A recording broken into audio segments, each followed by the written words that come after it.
Doctor Who, Wild Blue Yonder by Mark Morris. Collis.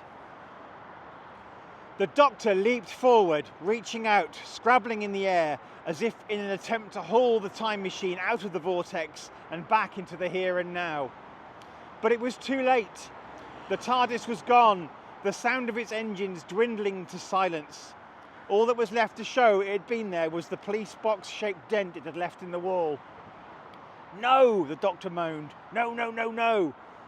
Donna's gaze flickered between the space where the TARDIS had stood and the stricken Doctor, panic in her eyes. "But," she said. "What?" The Doctor's shoulders slumped. He looked at her, his expression bleak. "No," he said again, and there was a horrible finality to the word. Even now, Donna refused to believe the worst. Hopefully, she said, "You can get it back, though." And when he failed to reply, "Doctor, you can get it back." Still, he remained silent. Her voice rose, fear making her angry. "Doctor, you can get the TARDIS back, can't you? Use the sonic." He let out a long sigh. It was in the keyhole. Donna's mind whirled. For years, her memories of travelling with the Doctor had been denied her, but now she had them back, and suddenly she recalled an adventure they had shared a long, long time ago in a vast library on a distant planet. "But you can whistle," she exclaimed. "You can snap your fingers. You can just summon it. Just use that stupid head of yours and get it back." The look he gave her of infinite weariness and defeat terrified and enraged her. "Don't look at me like that," said Donna. "It's your fault. I said let's stay here, but you had to wander off." "You wandered with me," protested the Doctor. "Oh, like I could stop you." "You spilled the coffee." But then the Doctor's expression changed. The anger went out of his face. He stepped back. "No," he said. And just like that, Donna's anger evaporated too. She understood the Doctor's sudden change of mood instantly and completely. They had known each other too long to be petty and vindictive, to apportion blame. Sometimes stuff happened and they just had to deal with it. She reached out, touched his arm. "No," she agreed. "Sorry," he said. "No, okay, but..."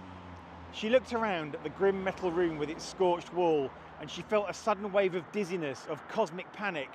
"Oh my God, where are we?" She was breathing hard, almost panting. She fought hard against it, trying to calm herself. The Doctor took her hand, gripped it tight. He raised his fist to his lips and kissed the back of it, like a promise, a solemn vow. "Calmer now," she said. "Rosie's waiting." "I'll get you home," he told her. "How?" "There's one hope.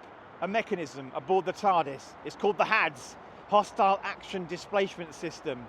So if the TARDIS is in danger, it goes away." "Goes where?" "Anywhere. And it only comes back when the danger is gone. I turned it off years ago. I mean, I'd never land anywhere otherwise. I once spent 3 years in orbit. Then I thought, I'll turn off the HADS. But if the TARDIS is rebuilding itself, maybe it clicked back on." For a moment, Donna felt reassured. But then she remembered the war song the TARDIS had played. Had that been a warning? Alarmed, she said, "But that means we've landed in the middle of hostile action." He looked up, rueful. "Yeah." Donna looked around then, unnerved. "There's something on this ship that's so bad the TARDIS ran away?" This time, his reply was more equivocal. "Yes." She took a deep breath. Then, with each word, her voice rose in fury and defiance. "We go and kick its ass!" She wrenched her hand free of his and strode from the room. Back out in the seemingly endless corridor, marching toward the thing, Donna yelled, "Oi, you! Whatever you are, I want a word!" The Doctor trailed in her wake, looking around, seemingly content to let her take the lead for now. They had been striding along at a fair old lick for 5 minutes and seemed no closer to their destination when Donna broke the silence between them. "She was very put out, Mrs. Bean." The Doctor looked at her and blinked. "Mrs. Bean?" "Head of the choir," she said. "It's not a war song, it's jolly." That's what she said, "It's jolly." "Mrs. Bean," the Doctor repeated gleefully. She glanced at him. He had a big grin on his face, and suddenly she laughed. They both laughed. "Fenslaw." The word shocked them both. It boomed from hidden speakers overhead, echoing and robotic. Donna jerked, stopped walking, shocked into immobility. Before she could ask the doctor where the word had come from, what it meant, the walls were moving. It was happening all around them, sliding, clicking movement like clockwork, smooth and orchestrated, somehow beautiful. Donna watched with a mixture of fear and fascination, wondering if they were about to be pulled into the workings of some vast machine, their bodies mangled, pulverized. But no, the floor they were standing on remained solid, untouched. The transformation was confined only to the curving rib-like walls, panels sliding left and right, some falling like dominoes, buttresses and struts rotating, some disappearing into slots in the walls, while new ones, differently angled, emerged in their stead. And then, all at once, it stopped, leaving the walls of the corridor looking different now, but also the same. Still structurally sound, but as though they had a redesign, a makeover. "What was that?" asked Donna quietly. The doctor rubbed the side of his neck. "Like circuits moving? Or reconfiguring to become..." He grimaced, his voice trailing off. "And what was that word?" said Donna. "Fenn's law? What does that mean?" The doctor shrugged. "I don't know. The TARDIS translates, but now it's gone." She shook her head. "No, the TARDIS translates for me. I thought you knew like 27 million languages." "I know 57,205,000,000, but not this one, unless that was Mr. Fenslaw saying his name." "It wasn't that," she said with certainty. "It wasn't that," he confirmed. Donna nodded towards the still distant thing. "Jimbo didn't move. What is it?" She made off to move off again, but the doctor held up a finger. "Wait a minute. If I'm right..." He examined the floor, a look of satisfaction crossing his face as he spotted an indented panel a couple of meters away. Marching up to it, he pressed on it with the toe of his foot, then stepped back. Next moment, two sections of floor slid silently back, exposing a gap about the size of a double bed. A platform fit beneath the floor rose up to fill the gap, upon which stood a chunky little vehicle, one that looked, to Donna, both futuristic and almost childishly simple. It resembled a golf buggy for two people, but instead of wheels, it hovered on a cushion of air. The controls inside it were almost toy-like, consisting of a big central steering wheel and a gear stick. "Your car, milady?" the doctor said, bowing as he gestured towards it. Instantly recognising that he was channeling the chauffeur from the old puppet show Thunderbirds, she grinned and replied, "Thank you, Parker." They climbed in and set off, the doctor driving, the buggy zipping along a metre or so above the surface of the floor. Donna looked around as they sped towards the figure, hoping to spot further clues as to where they were. The decor, though, gave nothing away, and after a minute or two she simply settled back to enjoy the ride. It was probably 3 or 4 minutes later when they finally reached the thing. "Oh," said the doctor, "it's a robot." He brought the buggy to a halt. They hopped over and walked over to the robot. It was about 2 meters tall, white but bronze with patches of rust. It had a round beach ball sized head perched upon its stocky little body. Long chimpanzee-like arms ended in big mechanical hands with chunky fingers. Stubby legs culminated in oversized hemispherical feet. It looked, thought Donna, both cute and sad. A row of 3 circular lenses inset into raised sockets on the upper part of its head resembled eyes, either side of a snub nose. The outline of a flap beneath the sockets, which she guessed was there to provide access to its internal circuitry, gave the impression of a downturned mouth. "Hello, Jimbo," said the doctor cheerfully. "Can you talk? Do you have basic communications? Fenslaw? Fenslaw? Nope. Fenslaw, can you hear me? Have you got controllers? Listening?" He waggled his fingers at the small dark lenses that were its eyes. "Hello, I'm the doctor and this is Donna, and we need help. We need to..." "Oh!" He reared back as, without warning, the robot came to life. It took a step toward the wall it was facing, a clanking, hissing plod. The doctor and Donna stepped back, half readying themselves to run, wary of what the robot might do next. But it did nothing. After its one clanking step, it came to a halt. They waited. 5 seconds. 10. "Is that it?" said Donna finally. The doctor glanced at her, raised an eyebrow. "One step at a time." Donna ventured closer, looking again into the machine's sad little face. "But the robot doesn't match the ship. It's all rusty and broken. Maybe it's an invader. Maybe that's the hostile action." She looked hopefully, but the doctor shook his head. Indicating the walls, he said, "But it's the same metal. I think the robot's just old. It's primitive, if you don't mind me saying so, Jimbo. Someone got a very old robot out of storage to walk very slowly down a very long corridor. Why? Maybe time has slowed down, suggested Donna. No, I'd feel it in my bones. The doctor gave the robot a long, appraising look, then stepped backwards. Stay there, Jimbo. No sudden moves. Onwards. He turned back toward the buggy, but Donna hopped in front of him and slid into the driver's seat.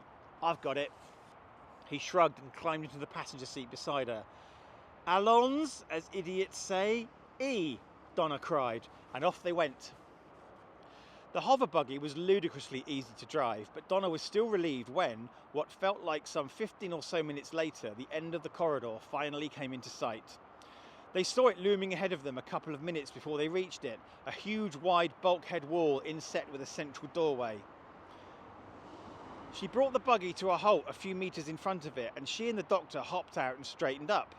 As they did so, Donna felt that prickling sensation on the back of her neck again.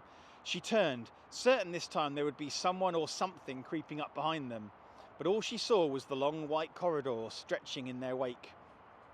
With a quick shudder, she hurried after the doctor, who was already striding, hands in pockets, towards the door. When he was a metre away, it slid soundlessly open and he walked through. Irrationally afraid that the door might suddenly close again, trapping her outside, Donna put on a spurt of speed and was relieved when she passed through the doorway and was standing at his side. Looking around, she saw they were in a sort of antechamber. Dark, cylindrical corridors ran off to the right, to the left, and straight ahead. Like the vast corridor they'd just vacated, the design was vaguely organic looking. The corridors ridged in sections like giant hollow vertebrae. The metal was grey here, though, rather than white, the lighting more subdued. After no more than a quick glance around, the doctor strode nonchalantly forward, hand in pockets, like a sightseer on a guided tour. Another smaller door slid open at their approach, and stepping through it they found themselves on what Donna guessed was the flight deck, which, although small, was quietly impressive. The first thing she noticed were the glass pipes adorning the walls. Glowing with a blue ethereal light, there were dozens of them, some arranged in intricate grids that reminded her of circuit boards, others in chunky rows that looked like avant-garde radiators. It took her another moment to realise that the faint and relaxing bubbling she could hear was water, or at least clear liquid, rushing in a constant flow through every pipe. Turning her attention from the pipes to the pilot's chair in the centre of the room, she saw that it was big and grey and elegantly curved, and clearly designed for a life form taller than both herself and the doctor. Surrounding the chair was an array of hexagonal monitor screens, arranged in a honeycomb-like formation and connected by more of the bubbling glass pipes. In front of the pilot's chair and accessed via a long walkway on both sides was a sweeping oblong-shaped viewing gallery which looked out through vast windows onto what? All Donna could see was blackness, a blackness that defied the eye. There was not a glint of light, not a star, not a planet. She glanced at the doctor, who was examining the screens around the pilot's chair, gently tapping one with the tip of an index finger. Definitely a spaceship, he said, then nodded at the blackness beyond the windows. If that's space. Or is it just night? The doctor glanced at the darkness, distracted. Could be a cave or underwater. He turned back to the chair, seemingly more interested in the alien tech than what was outside. Then, with a smile, he vaulted the side of the chair and flopped into it, crackling his knuckles in anticipation. We've got a chair, he remarked. That's a good sign. It's a life form with a bum. Entirely in his element, he began to poke and prod at the screens around him, which bleeped and burbled in response as they displayed meaningless gibberish. And if I can translate their basic 1 to 10, I can find out where we are, and when, and why. With seeming recklessness, he twiddled and twisted some of the bubbling pipes into new configurations before jabbing again at the screens. The gibberish began to move, alien symbols scrolling rapidly. The doctor leaned forward, eyes flickering, his brow furrowing as he concentrated. 1, 2, 3, 4, 5, 6, 7, 8, 9, and 10, he announced triumphantly less than a minute later. Now I can read the base codes. So, fingers danced, eyes flickered, lips pursed. Life signs? None. Just an empty chair. Where have they all gone? Donna asked. The doctor now raised both hands and began to manipulate several screens. He looked like a musician playing multiple keyboards at once. The ship seems to be powered down. Basic functions ticking over. Something caught his eye on a screen to his left. Oh, someone opened an airlock door 3 years ago. Then it closed. Why would that happen? Asked Donna. Has the whole ship been empty for 3 years? Don't know. Ooh! He pointed at a block of symbols. These numbers are lenses. There's a camera like a drone. We can see where we are. Once again, his fingers rippled across the controls. On the outside of the ship, a circular panel slid slowly open, releasing a white metal ball with a big staring lens at its front end. The drone hovered for a moment like a chubby wingless bumblebee, and then it began to whiz along the side of the ship, its lens swivelling like a cyclopean eye. Look, said the doctor, tilting a screen towards Donna, who was now leaning against the chair he was sitting in, peering over his shoulder. It's outside. Whoa, this is definitely a spaceship. The two of them stared at the screen, which gave them a drone's eye view of the ship's exterior. The vessel was huge and incredibly long, which was hardly surprising, judging by the time it had taken to drive the hover buggy all the way to the flight deck from where they'd left the TARDIS, or rather, where the TARDIS had left them. The drone was moving considerably faster than the buggy, but even so it took a good while to reach the front end of the ship. From the outside, the flight deck was nothing but a black bulb, like a match head on the tip of a particularly long match. It gave Donna a slightly vertiginous feeling to think that she and the doctor were inside that bulb right now, watching the feed from the drone's camera. To offset her queasiness, she asked, "What kind of spaceship is this?" "Don't know," admitted the doctor, "but, aha!" He tapped delicately at one of the screens, then looked up. Donna followed his gaze and suddenly saw a dot of light appear in the blackness beyond the windows. For a split second she wondered if this was a visitor, something new, and then she realised it was simply the drone, which had circled around to the front of the ship and was now pinning them with its searchlight. Glancing at the screen, Donna saw the doctor sitting in the chair and herself standing beside him with a slightly startled look on her face. Bleached by the drone's light, they looked like thieves caught in the act. The doctor waved cheerily and shouted, "Hello!" Instinctively, Donna too raised a hand. On the screen she saw their own images waving back at them. She felt oddly relieved when the drone zipped away and their images disappeared from the viewing screen. "But if we're in space," she said, "there's no stars. Where are the stars?" The doctor pushed his lips out in a facial shrug. "We could be inside a gas cloud or a mavity well or... Oh!" Donna glanced at him. He was staring at one of the screens. Then he flopped back in the chair as if the energy had gone out of him, his expression grave. "What?" she asked, alarmed. He spoke quietly. "It's fine." She glared at him. He caught her eye and grimaced. "The ship," he murmured. "It's lost. It fell through a wormhole." "Ending up where?" Still his voice was soft, as if that could cushion the blow. "We can't see any stars because we're too far away. I'm sorry, Donna. The TARDIS was out of control and it's taken us to the edge of the universe." Wearily, he stood up and stepped out of the pilot's chair. He followed the sloping walkway up and around to the centre of the viewing gallery. Donna trailed after him. He leaned forward until his forehead was touching the glass of one of the huge, irregularly shaped windows. The drone had disappeared now, its light no longer visible, so all they could see beyond the window was an endless vista of impenetrable darkness. "So what's out there?" Donna asked. The doctor gave a huff of not quite laughter. "Well, that's difficult for you, because if the universe is everything, then the concept of an everything having an edge is kind of impossible. But that's the language of 21st century Earth, and you don't know anything yet." When she opened her mouth to protest, he held up a hand. "Not being rude, you just don't. When you discover Campbellian flat mathematics, you'll discover it's possible." "What's possible?" "That. The nothing at the edge of creation, absolute nothingness." They both looked out at the blackness. Donna thought about saying she'd heard something about staring into abyss and the abyss staring back at you. She shivered and stepped back. "We're so far out," the doctor said, and he sounded wistful now, full of regret. "Past the condensate reefs, over the realm of the Boltzmann brains, beyond matter and light and life." Donna hated how defeated he seemed, yet at the same time she knew it was only his presence that was keeping her panic at bay. If she was to find herself alone here, she pushed the thought down. "But starlight travels," she said. "You can stand in my garden and look at the light from 1,000,000,000 miles away, so where's the light?" The doctor squinted, calculated. Finally he pointed off to the right. "Over there. It just hasn't reached us yet. If we flew in that direction, it would take us 100 trillion years to reach your house." Donna looked in the direction he was pointing.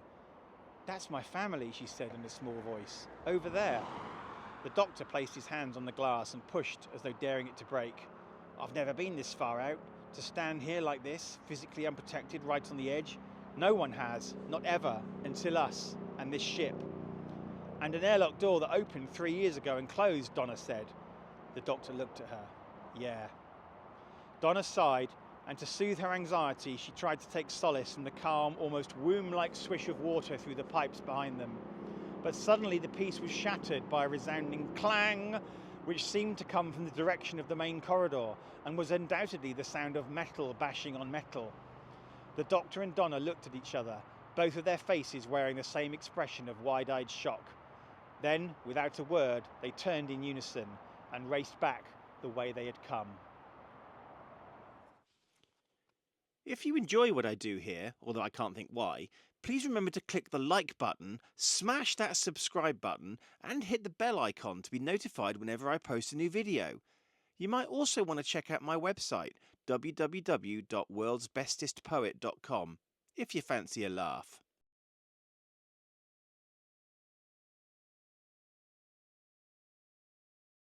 A platform stood beneath the floor rose up to fill the gap, upon which stood a chunky little vehicle, one that looked, to Donna, both futuristic and almost childishly simple. It resembled a golf buggy for two people.